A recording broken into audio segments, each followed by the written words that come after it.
This is an 18-month-long investigation and process. We've respected that process. We've engaged thoughtfully right throughout that process. Australia has submitted more than 10,000 pages of evidence demonstrating that our barley farmers do nothing other than operate on commercial terms when they engage in the Chinese market, and will continue to prosecute that case strongly. Do you really believe this was not in any way related to Australia's push for an independent investigation into how COVID-19 started? I can understand why people draw those links, particularly given the unhelpful comments of the Chinese ambassador to Australia a few weeks ago. In the end, China denies there's a link. The only thing we can do in defence of our farmers is to engage in the process as constructively as we can. That's what we've done with Australian industry to date, and we now enter a new phase in terms of analysing how we can appeal, what steps we can take, and we're going to do that with the same determination we've shown in defending the rights of our farmers up till now. You've been in contact with the Chinese counterpart, and do you expect, what do you expect to give him a call? Do you expect from him? Yeah, have you been in contact with him? I think it's very disappointing that China has to date refused to schedule minister-to-minister discussions. Australia is always up for a conversation with any of our global counterparts.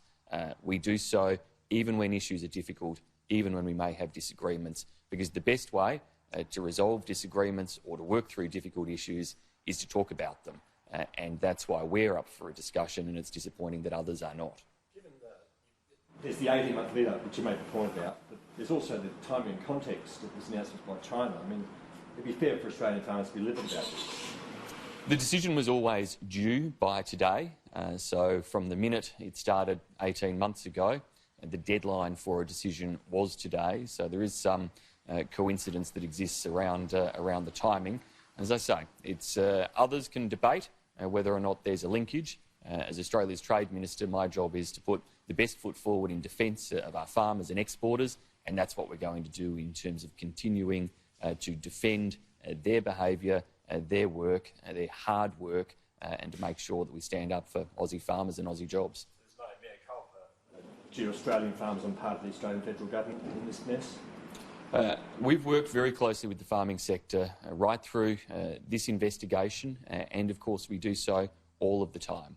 Our farming sector is not only highly productive in the work they do on the land, they're also quite sophisticated in their business and trade dealings. They understand that there are risks that come with trade globally, and we work closely with them to try to minimise those risks. But I don't see our farmers ever suggesting that we should compromise on our values or change our policies when it comes to national security or public health issues.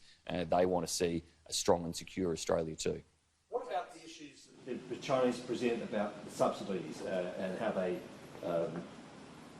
use the context of the farm allowance and payments out of the Murray-Darling Basin plan?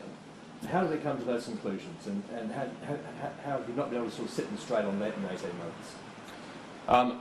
It's completely ridiculous to be listing things like the Murray-Darling Basin infrastructure upgrades as some sort of subsidy to barley exporters, when the bulk of that barley comes out of Western Australia or South Australia and is firmly dry land farming. The Murray-Darling Basin is nowhere near Geraldton or other parts of the barley growing world, and I think it demonstrates the absence of factual analysis in the decision that's been made by China. We will continue to mount the case, and we hope that through whatever appeal mechanisms we determine to use, that we find a hearing that takes greater account of the facts of the argument. And would that be the way you lead your case with the WTO?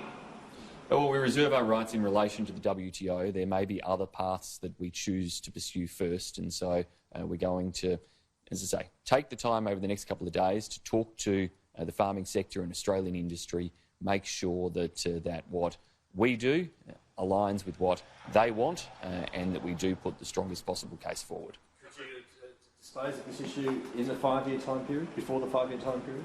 It's entirely within China's rights to withdraw these duties just as they've imposed these duties. I hope that they will see common sense and withdraw the duties as quickly as possible. We're going to use whatever avenues are available to us, and I would firmly hope that although it may take some time, we will see resolution of any appeals well within the 5 years, and that we can get these duties lifted in that time frame. Will you introduce our own tariff on any Chinese exports? Australia is not interested in a trade war. We don't conduct our trade policy on a tit-for-tat basis. We operate according to the trade rules that we strongly support as a country, and will continue to do that.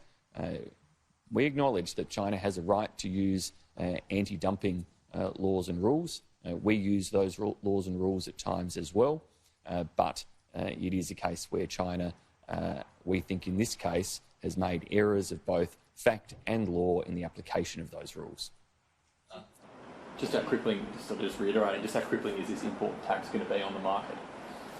This is a real blow for our barley farmers and producers. It is a significant market to China, and this isn't just bad news for Australian farmers. It'll be Chinese breweries and Chinese consumers who end up paying more or getting substandard product from other countries in the future as a result of this.